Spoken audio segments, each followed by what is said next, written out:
Hello everyone, this is Tyrelle Audain, your handsome cricket rock star, welcoming you to a new episode of the Cricket Rockstar Plus show. I hope all of you guys are all well and in very good health.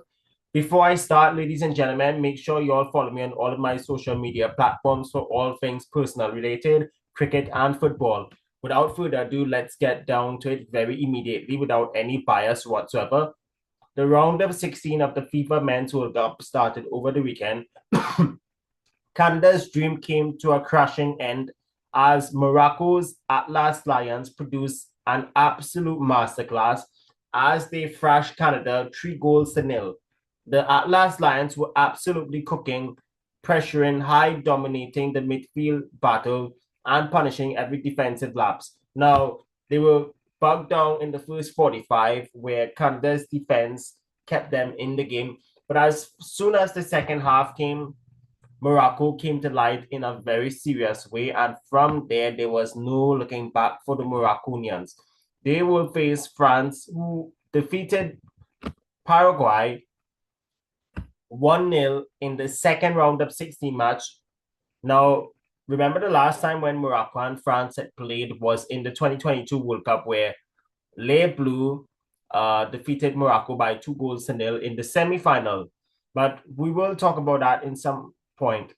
But France, on the other hand, they will face Morocco, as I just said, following a close 1-0 victory in what was a very tactical chess match where patience, possession, and a moment of brilliance separated the sides. And that was not all.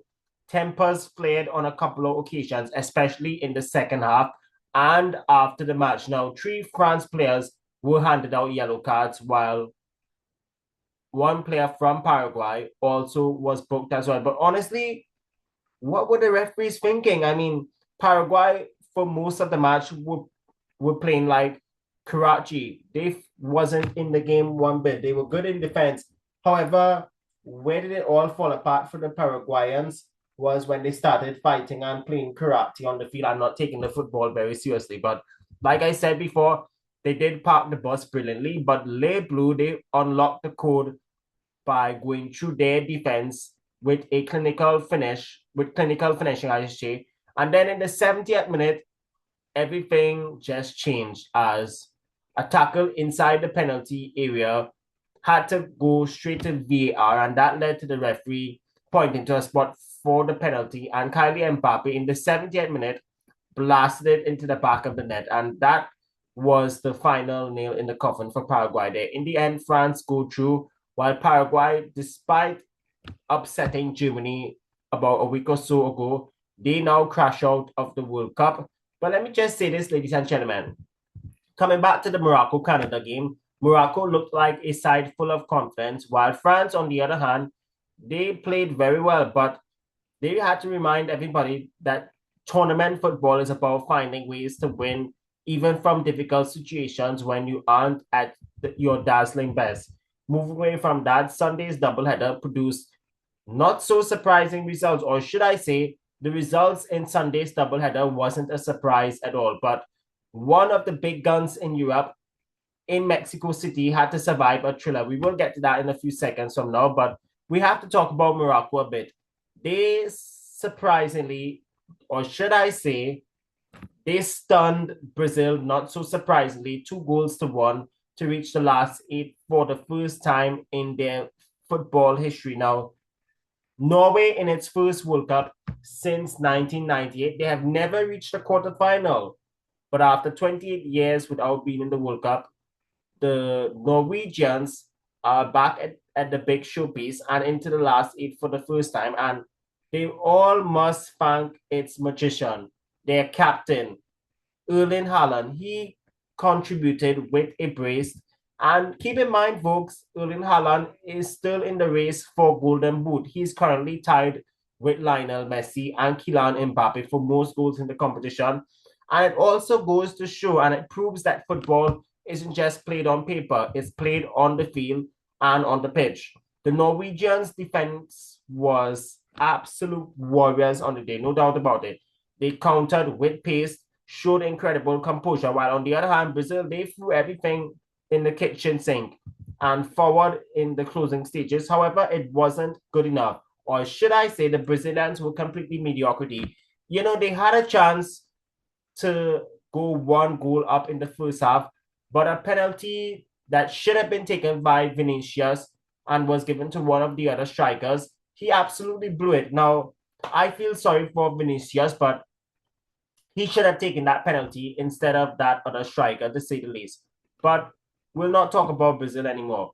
They used to be my team growing up, but within the last couple of World Cups, they have been absolutely sloppy. Or as what in AI game shows would say, sloppy sales are you out of your mind?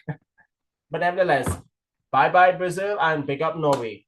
Meanwhile, England, they survived a fierce battle against Mexico, defeating L3 in their backyard at the Azteca by 3 goals to 2 after an end-to-end back-and-forth encounter that had both sets of fans on the edge of their seats. A double from Jude Bellingham in the 36th minute and 38th minute, respectively, and a penalty strike from Harry Kane in the 60th minute in the second half sealed it. But Mexico, they went down fighting. They attack constantly asked questions.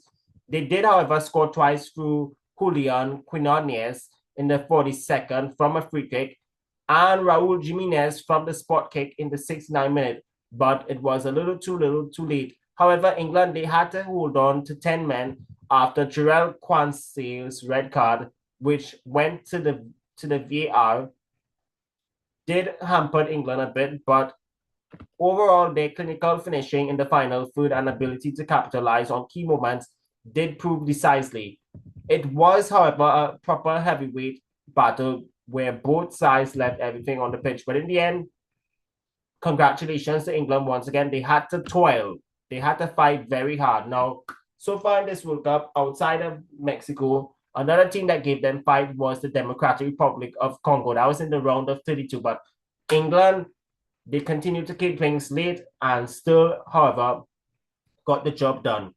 But I do feel sorry for Mexico though, but I do feel sorry for the players and not for the fans. And I'll tell you why.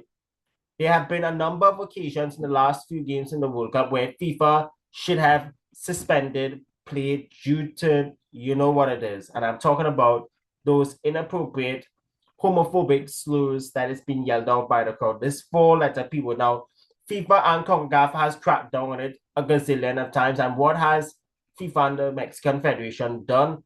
They have failed to tell the fans to stop it because that does affect the opposition team's morale. It happened with Czechia and Ecuador, but they were disappointing on their respective day against Mexico. But the amount of times which has been heard in the last couple of games, it's unacceptable. It's not worthy for football. It's very similar to cricket, for example, where Indians do like to call Pakistan the 4-letter word to describe Pakistanis. I will not say it on the show because it's inappropriate. But nevertheless, I do feel sorry for Mexico, but their fans, they need to pat down with their stupid homophobic chant. It's not worthy for football because there are severe consequences. But Monday's matches belong to the Arabian Derby and Belgium's attacking fireworks. Spain kept their World Cup campaign alive by knocking out Cristiano Ronaldo's Portugal in a 1-0 thriller, I should say. Why I'm saying it's a thriller because Spain had to dig deep into early stoppage time to get the winner. Now, the match, by the way, was not so tacky and controlled possession, but most of the match was boring in my opinion. Even though Spain eventually found a breakthrough early in stoppage time, which kept Portugal's dangerous attackers largely quiet, the game did feature crucial tackles, clever pressing, and overlapping fullbacks. But however, on the other hand, it was very boring to say the least. But I'm going to say this.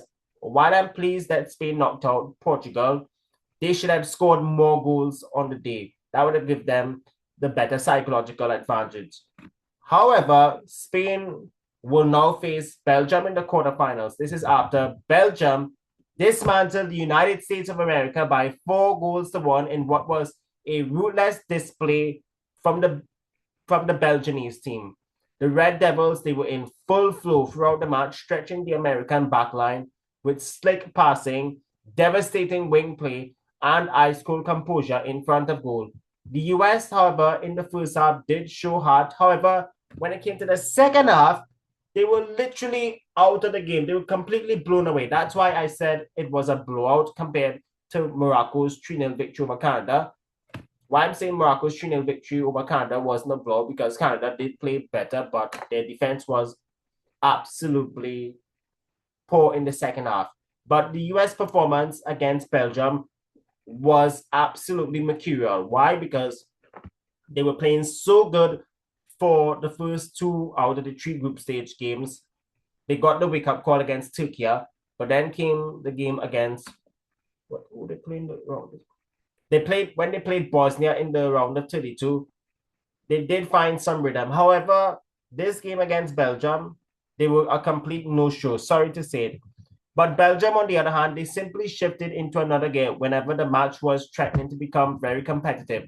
Once again, good job to Belgium on defeating the last CONCACAF team standing, which is the United States of America, the last co-host standing as well.